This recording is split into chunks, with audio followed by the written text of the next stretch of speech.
Suara Wakil Rakyat ada di Bincang Parlemen. 101,3 Star FM. Inspiring Sound.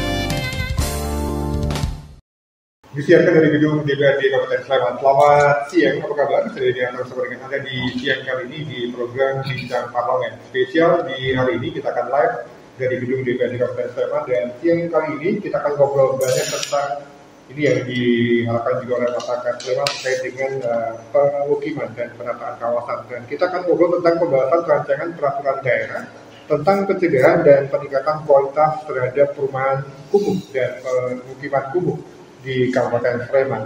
Saya bersama dengan dua orang narasumber yang ada di samping saya di siang kali ini. Dari Pansus membahas rancangan peraturan daerah tentang pencegahan dan peningkatan kualitas terhadap perumahan kumuh dan pemukiman kumuh di Kabupaten Sleman. Saya bersama dengan Bu Ismi Sutati. Selamat siang, Bu Ismi. Selamat siang, Mas. Kabar baik, Bu? Baik, sehat. Sehat ya, Bu ya. Kemudian yang ini wakil dari teman-teman dari Kabupaten Sleman, dari Dinas Pekerjaan Umum, Perumahan dan Kawasan Pemukiman Kabupaten Sleman. Saya dengan Pak Suarsono, Kabid Perumahan. Selamat siang, Pak Suarsono. Selamat siang, Mas Heri. Kita akan ngobrol banyak, jadi akan ngajak ngobrol Bu Ismi, Pak Suarsono terkait dengan tema kita di kali ini. Ada banyak hal yang bisa Anda tanyakan di siang kali ini di program Bincang Parlemen. Anda boleh gabung di 081 862 ya. Ataupun silakan tulis di kolom komentar Instagram Star FM di program Bincang Parlemen tersebar dari DPRD Kabupaten Sleman. Saya ke Bu Ismi dulu, Bu. Ini kan ada perda yang menjadi sebuah payung besar terkait dengan penataan pemukiman Kabupaten Sleman, Bu. Saya awali dengan apa yang kemudian dilandaskan dan pertimbangan dibentuknya raperda ini yang ternyata sudah berjalan dan sudah siap untuk dijalankan juga. Bu Ismi, monggo, Bu. Jadi karena pemerintah itu wajib berupaya mencegah dan meningkatkan kualitas perumahan kumuh dan pemukiman kumuh, itu maka kami Dewan Kabupaten Sleman beserta pemerintah Kabupaten Sleman menerbitkan perda tersebut karena setiap orang berhak hidup sejahtera lahir dan batin, bertempat tinggal dan mendapatkan lingkungan hidup yang baik dan sehat. Itu yang melandasi kami menerbitkan peraturan daerah tersebut. Ini perda ini sudah mulai dibahas dari kapan ini? Beberapa bulan yang lalu dan sudah disahkan. Sekarang tinggal menunggu norek dari provinsi. Oke, artinya sudah dibahas dan siap untuk dilaksanakan di lapangan. Nah, kita kan cari bocorannya. Sebenarnya perda ini mengatur apa saja? Sebelum saya akan ke Pak Warsono terkait dengan banyak istilah-istilah teknis yang saya harus tanyakan ke Pak Warsono agar pendengar kita juga paham. Oh, ini pemukiman itu ya kayak gini. Monggo, Bu Ismi. Jadi yang diatur dalam raperda ini meliputi beberapa hal. Yang pertama, pencegahan terhadap tumbuh dan kembangnya perumahan kumuh dan pemukiman kumuh. Maksud saya yang baru. Kemudian peningkatan kualitas terhadap perumahan kumuh dan pemukiman kumuh agar meningkat kualitasnya. Kemudian pula kerjasama. Kalau yang ini tentu saja peran masyarakat dan kearifan lokal yang kita tampilkan. Oke. Dan saya akan gali lebih banyak terkait dengan apa yang diatur di dalam perda ini. Tapi saya ke Pak Warsono dulu, Pak Warsono. Ini kita harus sepakati dulu dan kita cari tahu dulu formulasi pengertian terkait dengan perumahan kumuh. Pak, parameter apa yang kemudian kita harus pahami bareng-bareng terkait dengan suatu wilayah bisa dikatakan sebagai masuk wilayah kumuh, Pak? Terima kasih, Mas Heri. Jadi gini, seperti sampaikan Ismi tadi bahwa masyarakat ini kan mempunyai hak untuk bisa hidup itu di lingkungan yang bersih, yang sehat, yang nyaman, yang layak seperti itu. Nah, tapi kenyataannya di lapangan bahwa warga masyarakat ini ada sebagian masyarakat yang hidup di Sleman ini memiliki lingkungan yang belum ideal seperti itu. Nah, ada indikator-indikator yang di lapangan itu menyebabkan permukiman itu menjadi tidak layak seperti itu. Nah, di dalam hal ini untuk kumuh ini memang ada indikatornya, Mas Heri. Jadi untuk menentukan sebuah permukiman ini kumuh atau tidak kumuh, ini memang ada indikator-indikator yang di situ untuk mengukur apakah ini kumuh atau tidak. Nah, indikator-indikator itu ada 7 yang berkaitan dengan bangunan gedung. Nah, bangunan gedung di situ, apakah bangunan gedung ini ya rumah-rumahnya ya, kalau di permukiman itu rumah seperti itu ya, karena rumah itu juga merupakan salah satu bangunan gedung. Nah, rumahnya ini beraturan atau tidak. Kemudian dari sisi teknisnya, rumah ini dia layak untuk dihuni atau tidak, seperti itu. Kemudian jalan lingkungannya. Nah, jalan lingkungannya aksesnya ini seperti apa? Apakah bisa dia mengakses ke seluruh wilayah di permukiman itu? Kemudian juga dari sisi struktur dari jalan lingkungan itu tadi, jalan lingkungannya ini rusak atau tidak, seperti itu. Kemudian juga penyediaan air minum. Nah, air minum ini kebutuhan pokok ya bagi masyarakat. Ini aksesnya seperti apa di permukiman itu, penyediaan air minumnya. Kemudian kualitas dari air minumnya juga demikian. Kemudian indikator berikutnya drainase, Mas. Ini drainase ini yang memang sering dikeluhkan oleh masyarakat ya, karena ketika musim hujan ini drainase ini bisa dilihat sekali. Ini aksesnya seperti apa drainasenya ini, kemudian kualitas dari bangunan drainasenya seperti itu. Kemudian pengelolaan limbah juga demikian. Air limbahnya seperti apa di lingkungan itu. Kemudian pengelolaan persampahan, kemudian proteksi kebakaran. Nah, ini indikator-indikator untuk menentukan sebuah permukiman ini kumuh atau tidak. Memang ini memang perlu tentunya dengan kajian lebih mendetail untuk menentukan sebuah lingkungan, sebuah permukiman ini kumuh atau tidak, harus melalui pengukuran yang detail di lingkungan tersebut. Gitu, Mas Jerry. Ya, Pak Wartono tadi menyampaikan ada layak huni. Betul. Bagaimana kemudian saya dan masyarakat dan pendengar kita memahami terkait dengan rumah yang layak huni itu seperti apa sih, Pak, untuk yang jadi parameternya, Pak? Oke.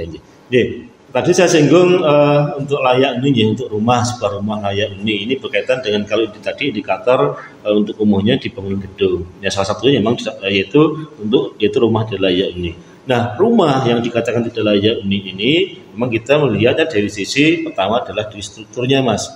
Di strukturnya ini dari pondasinya, kemudian dari kolom, kemudian dari sulufnya, kemudian dari rangka atapnya. Ini mempunyai kelayakan atau tidak dari sisi struktur. Kemudian yang kedua, bahwa rasanya rumah itu dihuni.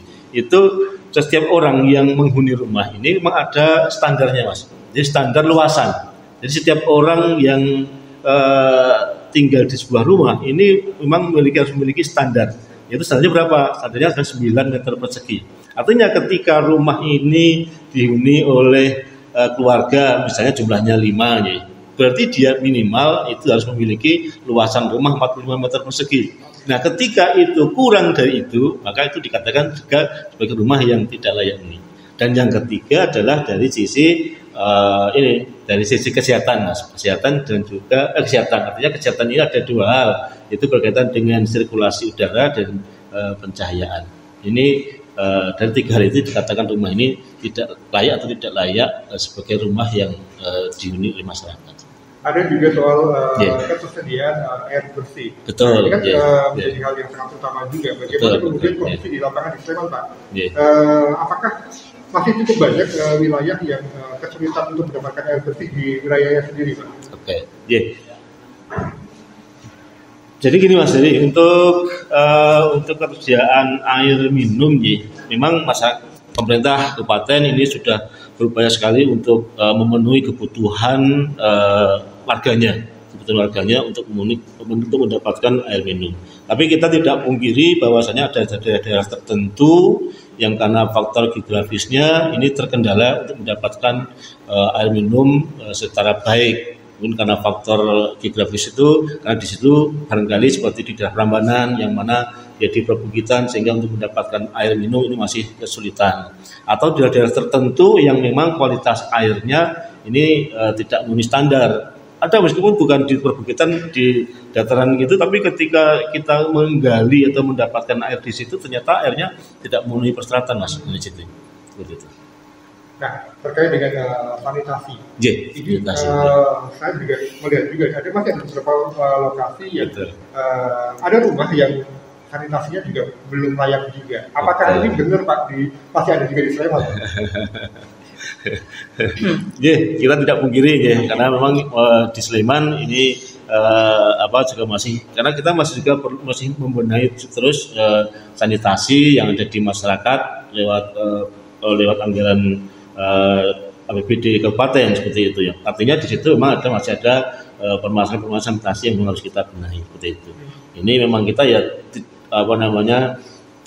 karena perkembangan penduduk ini, ya, jumlah penduduk dengan keterbatasan wilayahnya yang tidak mungkin ditambah, itu pasti akan menimbulkan permasalahan sanitasi.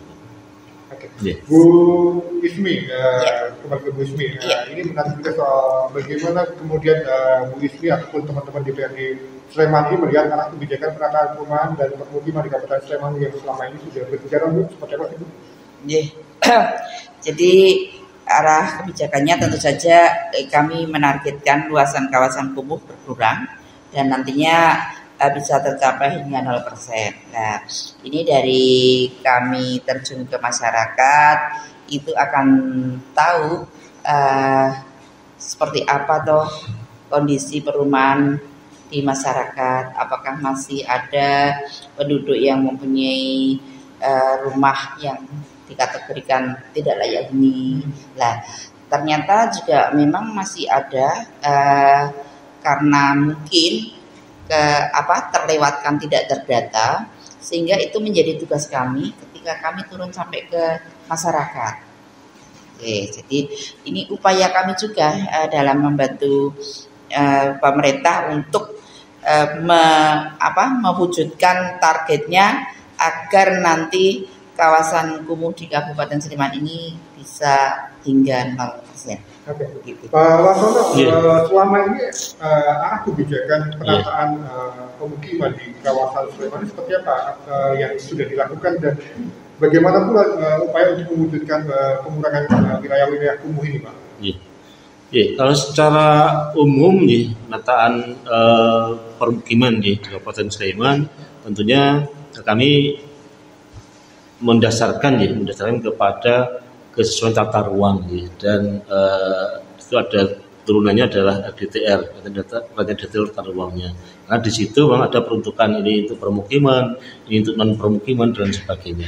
Itu yang secara umumnya nih. Kemudian tentunya kami juga mengembangkan mengembangkan kawasan-kawasan yang di luar rawan bencana. Tentu kami mengembangkan permukiman di situ, lokasi-lokasi yang di luar rawan bencana. Kemudian kami mengembangkan juga ruang terbuka hijau perkotaan ini sebagai salah satu sarana untuk mendapatkan kenyamanan bagi warga masyarakat seperti itu dengan pengembangan ruang terbuka hijau di perkotaan seperti itu. Kemudian juga mengembangkan sarana-prasarananya tentunya sarana-prasarana di situ untuk permukiman yaitu ada di situ ada prasarana jalannya, drainasenya, kemudian di situ ada ruang terbuka hijau dan sebagainya.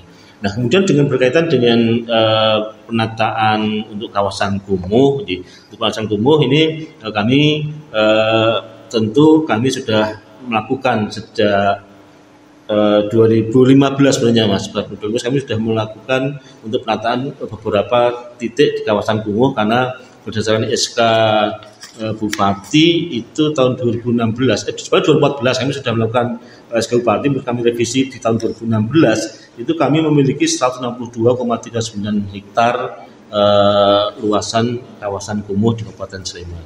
Nah, mulai dari situ kami sudah melakukan kami lalui dengan melakukan kajian yang berupa rencana penataan permukimannya, itu kami detailkan dengan DED-nya, dokumen teknisnya seperti itu. Kemudian kami juga kami lakukan intervensi secara fisiknya. Secara fisik itu di mana di situ yang dibutuhkan atau yang menjadi indikator-indikator kekumuhan tadi kami selesaikan dengan implementasi fisiknya seperti itu. Misalnya ada indikator di sebuah permukaan kumuh, ada di situ ada jalan yang rusak, jalan punya rusak, tentunya kami perbaiki di situ. Ketika di situ di lingkungan itu belum ada drainasinya, kami buatkan drainasinya sehingga indikator-indikator itu nanti akan hilang untuk kekumuhannya itu. Seperti itu Mas Heri. Ya, Pak Wartono, kalau masyarakat boleh diberikan informasi terkait dengan peta kawasan yang disebut kumuh di Sleman ini, kan cukup luas juga ternyata wilayahnya. Ini apakah tersebar di semua Kapanewon ataukah ada beberapa Kapanewon saja Pak Wartono? Jadi gini Mas, untuk kumuh yang di Kabupaten Sleman yang kami dasarkan pada SK Bupati tahun 2016 itu masih berada di wilayah perkotaan, di 6 Kapanewon, di 17 kelurahan. Itu ada di Depok, kemudian ada di Melati, kemudian ada di Gampeng, ada di Godean, kemudian ada di Ngaglik. Jadi seperti itu ada di 6 Kapanewon di 17 kelurahan. Ini untuk SK 2016. Yang mana sebenarnya gini Mas, untuk penanganan penanganan kumuh ini ada pembagian Mas, ada pembagian kewenangan. Ada pembagian kewenangan antara kabupaten, kemudian provinsi dan pusat. Nah, kabupaten ini menangani untuk luasan yang kurang dari 10 hektar. Kemudian yang antara 10 sampai 15 hektar itu ditangani oleh provinsi, dan yang di atas 15 hektar itu ditangani oleh pemerintah pusat. Nah, sampai dengan tahun 2021 kemarin untuk SK 2016 ini kami sudah selesaikan yang menjadi kewenangan kabupaten kami. Yang menjadi kabupaten itu kami selesaikan titik-titik kumuh yang terdiri 45 titik tadi nih yang kami selesaikan. Cuman ini permasalahannya masih ada yang kewenangannya besar ini masih tersisa seperti itu. Sehingga kami tahun 2020 ini menerbitkan SK baru di kawasan kumuh yang mana isinya itu diantaranya adalah wilayah yang kemarin menjadi kewenangannya pusat ini masih jadi SK baru, kemudian kami tambahkan dengan kawasan-kawasan yang lain yang memang secara indikatornya memenuhi indikator untuk kumuhnya.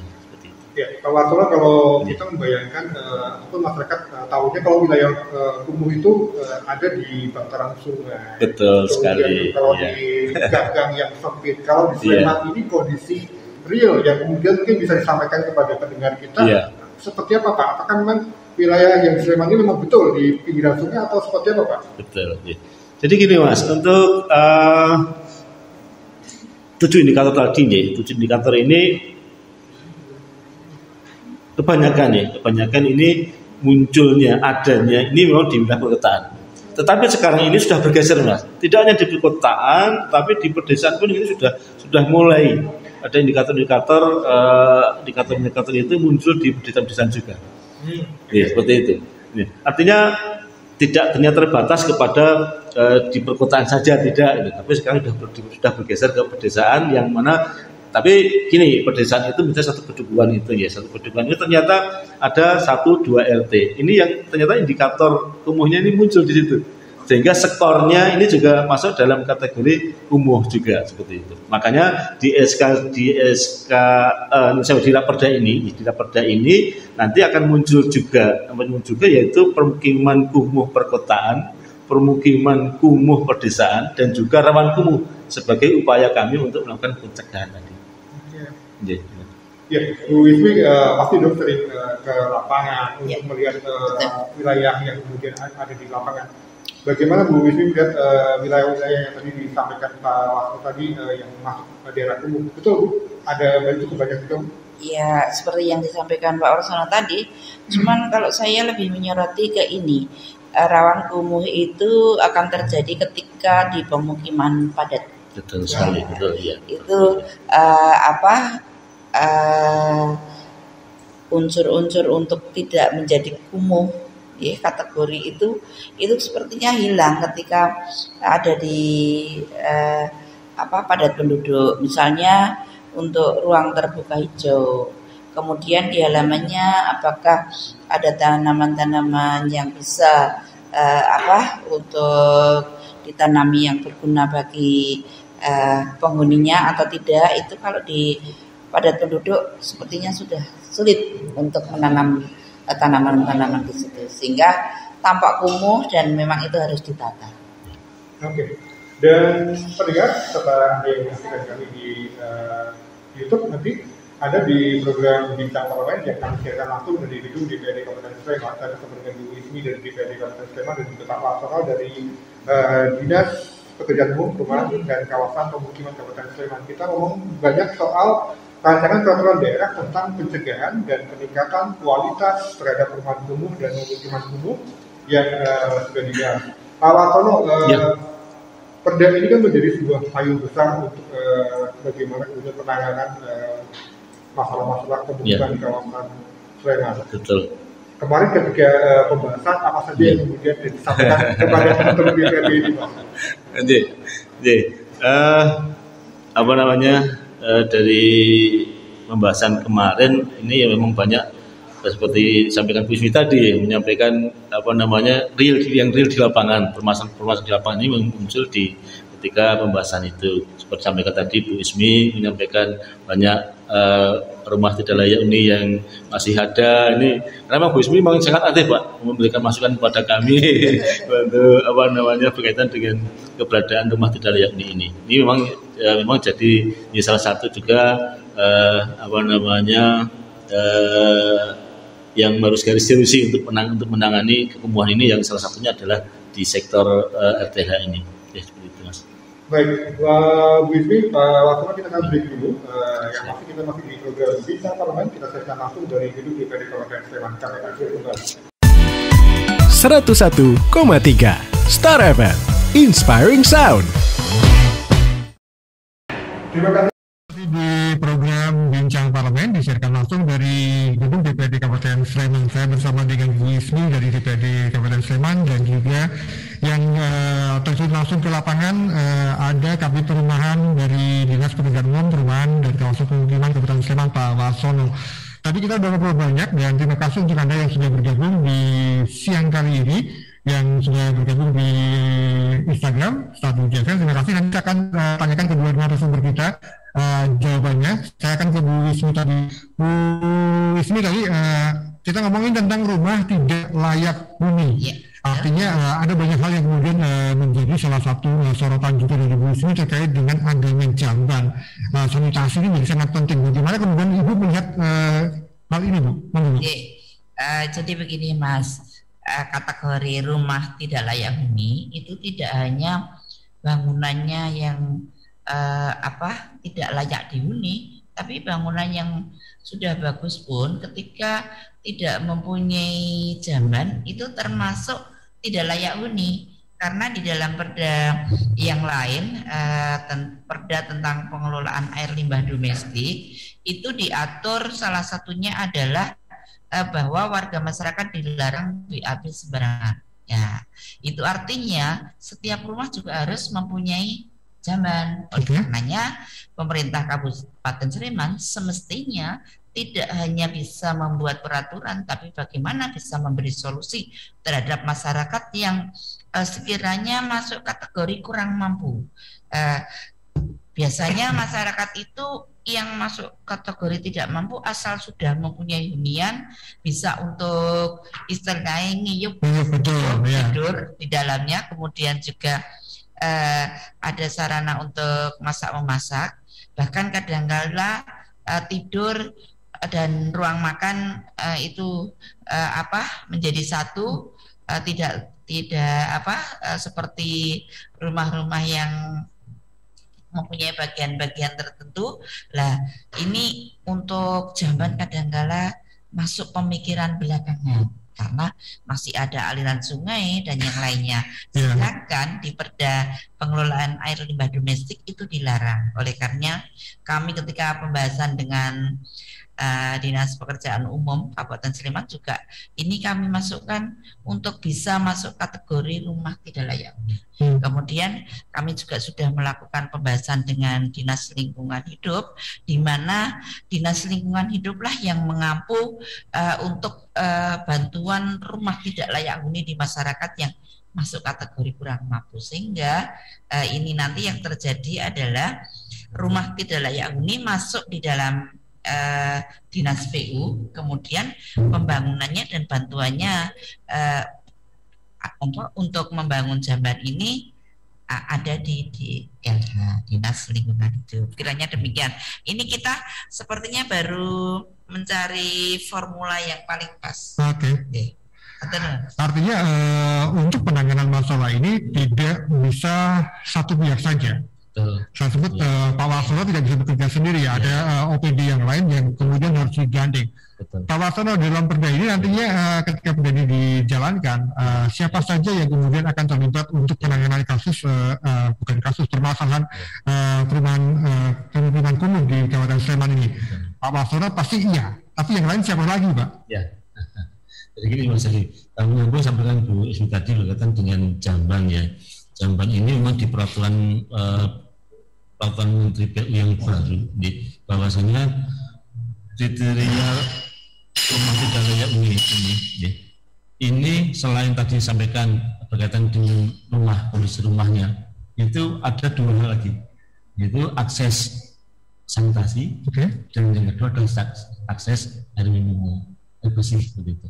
Nah, artinya ketika rumah ini memenuhi syarat dari tadi strukturnya sudah kuat, kemudian atapnya kuat, sudah ada kolam modernya. Tetapi ketika rumah itu tidak ada jambannya, kemudian tidak ada akses air bersihnya, maka rumah itu belum dikatakan sebagai rumah yang layak ini.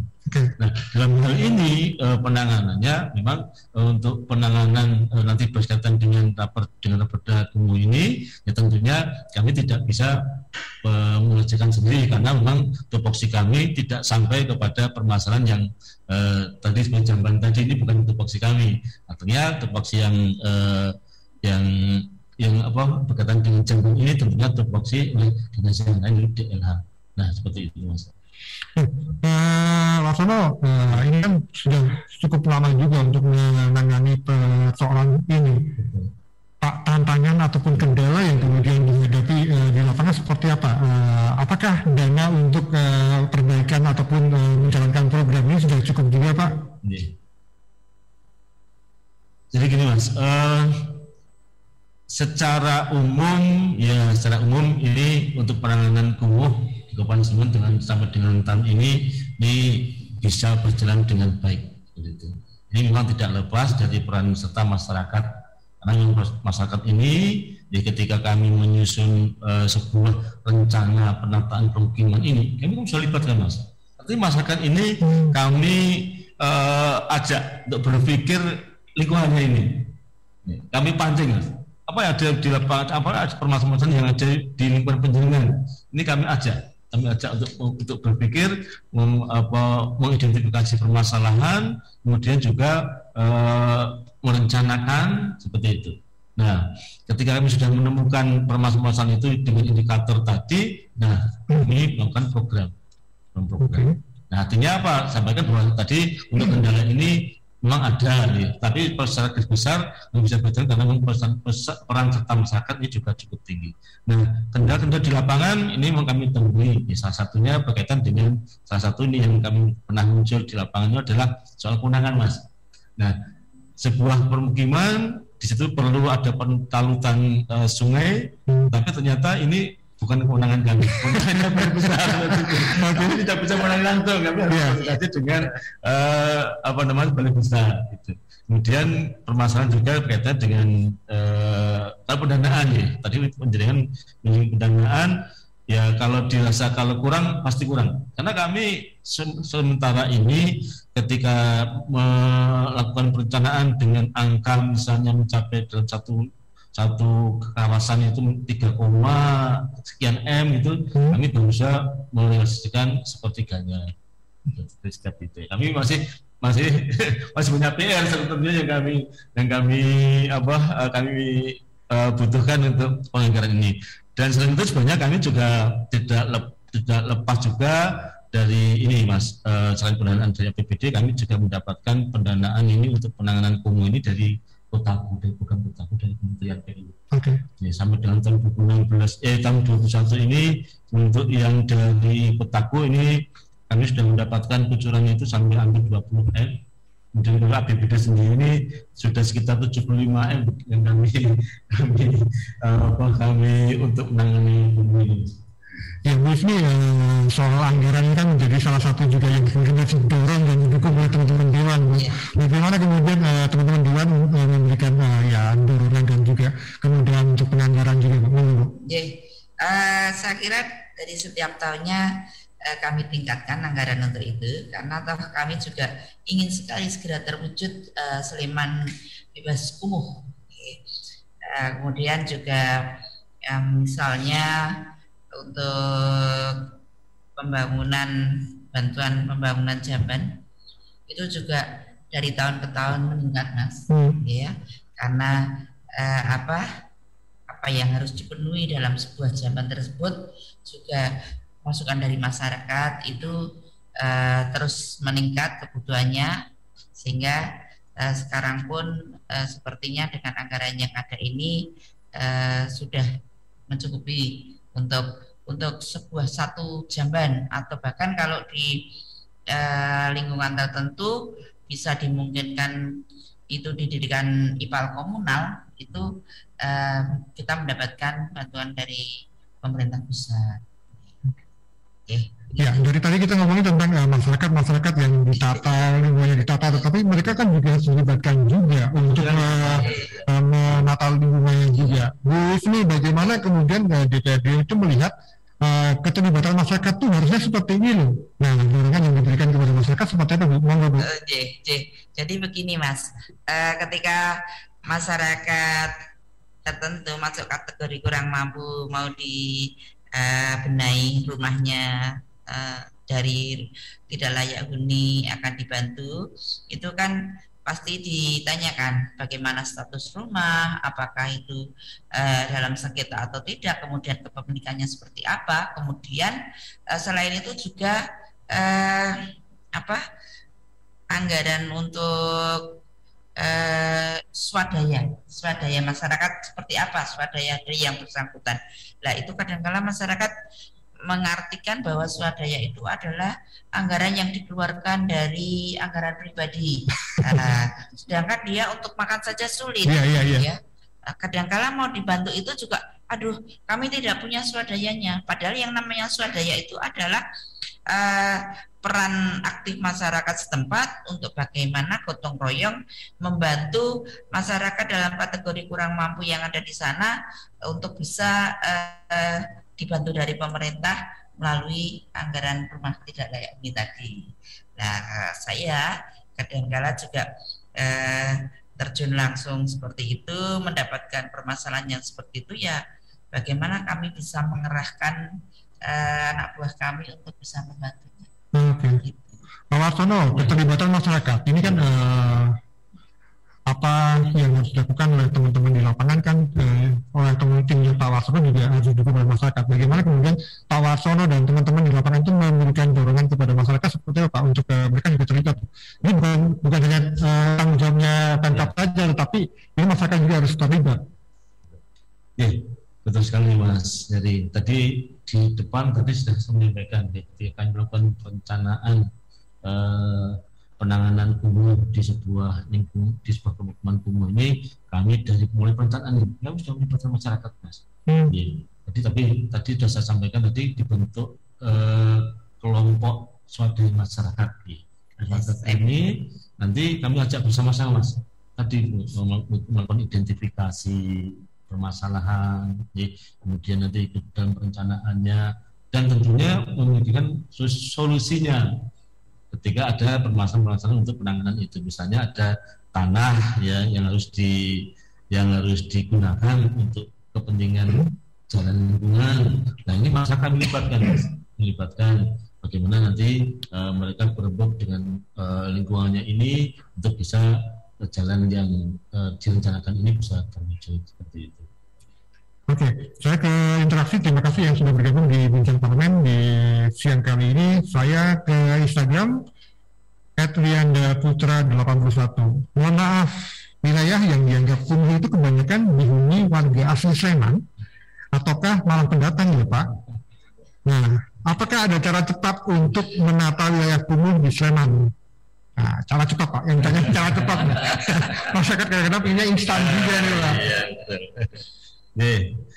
Jadi gini Mas, lingkungan kumuh di permukaan kumuh ini memang kita tidak bisa mengatakan bahwa ini kalau ini penduduknya ini pendatang itu kebanyakan di situ terjadi kumuh, atau ini rumah yang pemukiman yang mayoritas penduduknya pribumi ini menjadi kumuh, tidak seperti itu.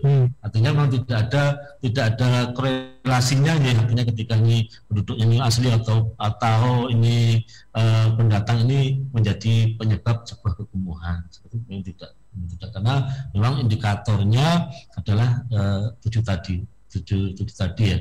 Tapi memang itu tidak menutup kemungkinan juga perilaku dari masyarakat setempat, entah itu pribumi, entah itu pendatang, ini yang menjadi penyebab kekumuhan tadi. Tapi saya pastikan bahwa ini hanya yang pribumi ini menjadi penyebab, bukan yang pendatang ini menjadi penyebab. Tapi perilaku secara keseluruhan masyarakat yang menjadi penyebab kekumuhan. Ya, terkait dengan cara cepat Pak untuk penanganan permasalahan kumuh di Sleman Pak. Nah ini penanganan kumuh ini kan perlu dana ya pasti dana. Nah gitu. Nah kalau dana ini kan ada dari masyarakat, ada dari pemerintah, entah itu daerah, entah itu provinsi, entah itu pusat. Nah penanganan yang cepat tentunya keterlibatan masyarakat itu tadi. Keterlibatan masyarakat ini ya bisa dari sisi dana bisa lebih cepat, kemudian penanganannya secara fisik dengan gotong royong dan sebagainya ini lebih cepat daripada ketika ini dari pemerintah yang harus menunggu program, misalnya ini kita programkan harus menunggu juga menunggu untuk proses penanganannya. Tapi kalau masyarakat ini bisa lebih langsung. Artinya apa? Artinya bahwa untuk penanganan kumuh ini ya monggo kita bersama-sama gitu loh, untuk bisa menghilangkan kekumuhan ini bersama-sama dengan masyarakat dan juga dengan pemerintah kabupaten. Ya, terima kasih untuk kabar sinergi wilayah Sleman yang masuk kategori rentan kumuh itu di mana saja? Yang rentan kumuh Pak? Rawan ya. Rentan malah, yang rawan ya. Yang rawan kumuh itu mana saja Pak? Jadi gini Mas, jadi untuk rawan kumuh ini tahun 2019 kami juga sudah melakukan identifikasi dan bahkan sudah kami wujudkan dalam surat bupati. Itu ada di 159 perdukuhan. Nah, dari 159 perdukuhan ini nanti ya rencana kami ketika kami perda ini nanti ya kami bilang perda ini nanti akan kami evaluasi lagi.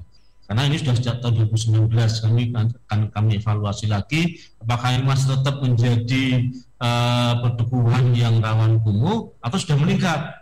Nah, sudah meningkat karena tadi kami sampaikan bahwa di perda ini nanti akan muncul yaitu pemukiman kumuh perkotaan, pemukiman kumuh pedesaan dan juga rawan kumuh.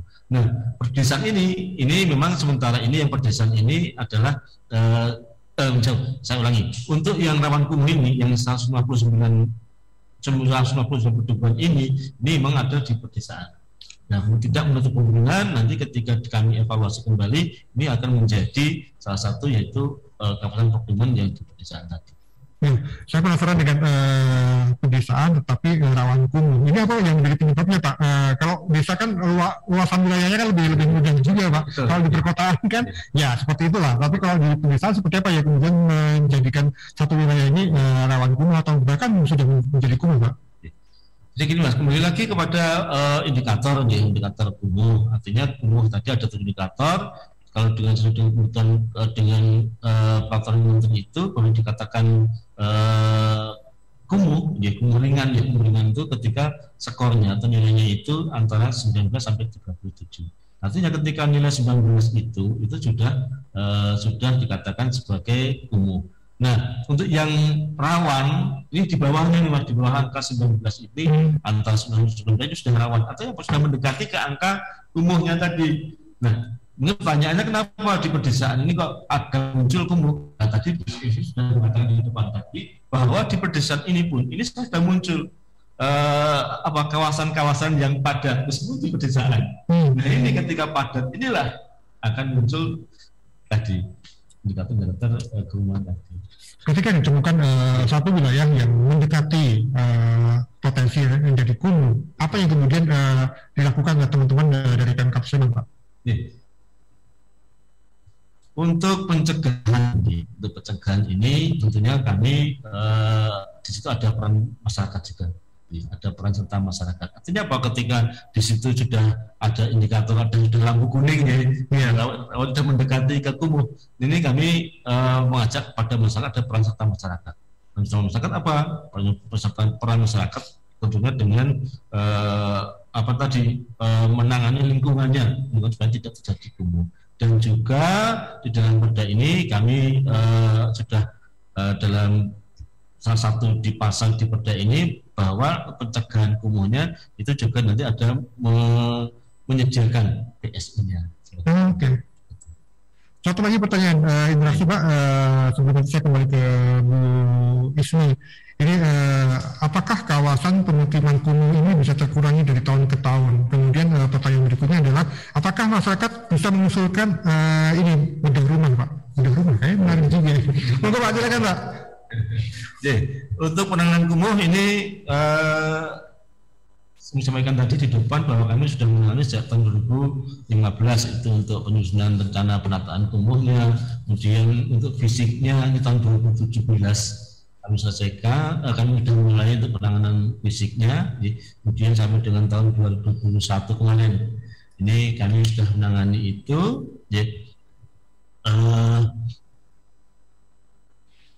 tadi artinya penanganan itu sudah sampai kepada fisiknya. Pertanyaan tadi apa Mas? Coba diulangi barangkali. Yang tadi ada terkait dengan bedah rumah juga. Bedah rumah nih, bedah rumah. Untuk mengusulkan, betul sekali. Kami sebenarnya gini Mas, untuk rumah ini, bedah rumah ini kami sebenarnya sudah memiliki data. Kami data tahun 2021 kami melakukan pendataan sampai dengan tingkat pedukuhan. Oke. Data Pak Dukuh ini data kemudian kami verifikasi sehingga sampai dengan tahun ini kami masih memiliki angka 9.841 rumah yang tidak layak ini. 9.000 betul. Tapi dari data tersebut kami bisa memaklumi karena ketika di lapangan itu masih ada faktor-faktor yang kelewatan seperti karena waktu itu Pak Dukuhnya ketika mereka mengumpulkan data belum lengkap, akhirnya masih ada muncul data-data baru yang kami dapatkan dari masyarakat langsung dan juga sebagian dari Dewan. Mas pernah sering mendapatkan karena beliau kan punya di bawah ini. Sebenarnya ada di lapangan dia. Ini belum masuk. Oke, kami lakukan pendataan, kemudian kami lakukan verifikasi juga. Belum tentu yang di Ustaz Bu Ismi ini lewat STW-nya ini masuk kriteria, tapi kami lakukan verifikasi juga. Oke. Bu Ismi, ketika perda ini kemudian siap dilaksanakan di lapangan, tentu saja teman-teman DPRD ini kan punya peran untuk melakukan pengawasan. Nah, ini perannya akan seperti apa nantinya Bu ketika di lapangan perda ini sudah berjalan Bu? Biasa seperti kamu lakukan adalah terjun langsung ke masyarakat. Kita menanyakan apakah raperda yang sudah menjadi perda ini sudah dijalankan seperti tujuan semula atau belum. Kemudian setelah itu bagaimana ketersediaan anggaran. Peran kami di situ ketika kita ingin mencapai tujuan tertentu semestinya harus ada ketersediaan anggaran yang mencukupi. Disitulah peran kami, bagaimana kami nanti berkomunikasi dengan pemerintah di atasnya, misalnya provinsi ataupun dengan pemerintah pusat untuk bagaimana kita bisa meminta bantuan di pemerintah provinsi maupun pusat untuk bisa kami mewujudkan raperda ini menjadi tujuan yang semestinya. Terkait dengan harapan adanya perda ini nantinya akan seperti apa Bu? Apa yang kemudian diharapkan oleh teman-teman kita di Kabupaten Sleman? Dan sekali lagi ini kan berkaitan juga dengan perubahan perilaku juga dari sisi masyarakat yang juga harus berubah. Apa yang menjadi harapan Ibu? Kalau harapannya tentu saja segera terwujud perumahan dan kawasan pemukiman yang baik dan sehat di Kabupaten Sleman. Kemudian yang kami lakukan antara lain juga ikut mengawasi bagaimana perilaku masyarakat dalam hal ini, di mana mereka sering membuang sampah sembarangan, kemudian itu tadi pemukiman yang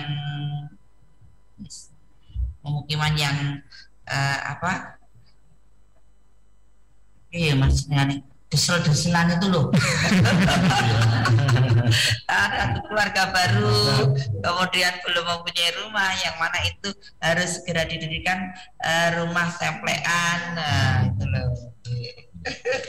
Oke, Bu Ismi sudah menyampaikan harapannya Pak Warsono, apa yang kemudian dari pihak Pak Warsono ataupun secara luas Pemkab Sleman ketika perda ini sudah ada, sudah siap dilaksanakan di lapangan, nanti harapannya kan seperti apa Pak?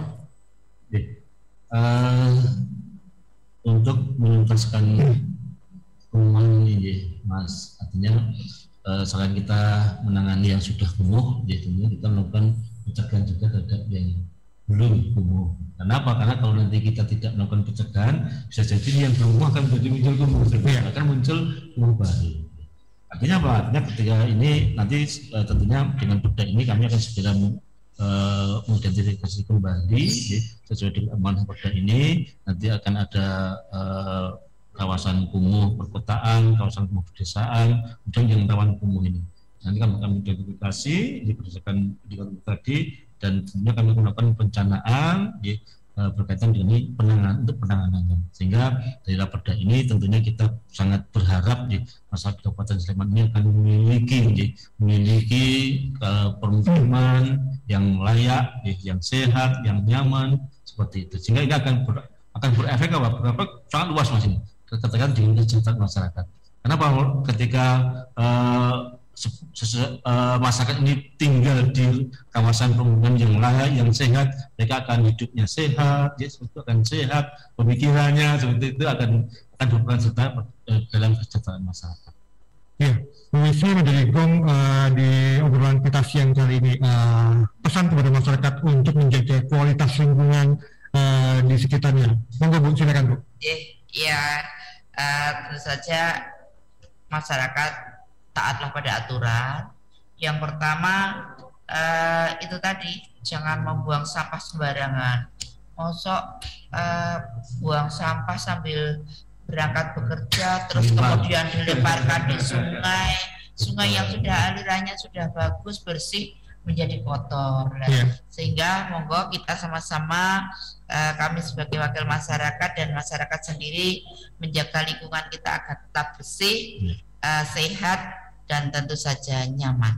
Iya, perda sudah ada, programnya dari tempatnya Pak Warsono dari Pemkab sudah ada, dukungan dari DPRD sudah begitu besar, tetapi tanpa ada keterlibatan dari Anda masyarakat di Kabupaten Sleman, ini akan menjadi sebuah hal yang sia-sia. Sekali lagi, masyarakat harus terlibat semuanya untuk menciptakan perumahan ataupun kawasan pemukiman yang layak huni, kemudian bisa nyaman dan aman buat semuanya. Bu Ismi Matur suwun sudah bergabung di kesempatan siang kali ini. Pak Warsono terima kasih juga sudah bergabung di Bincang Parlemen, persembahan dari DPRD Kabupaten Sleman. Sekali lagi untuk Anda yang sudah bergabung, terima kasih. Saya Dinyata bersama dengan tim produksi yang bertugas di siang kali ini kami mundur. Selamat siang dan sampai jumpa. 101,3 Star FM Inspiring Sound. Terima kasih Anda telah bergabung di Bincang Parlemen 101,3 Star FM Inspiring Sound.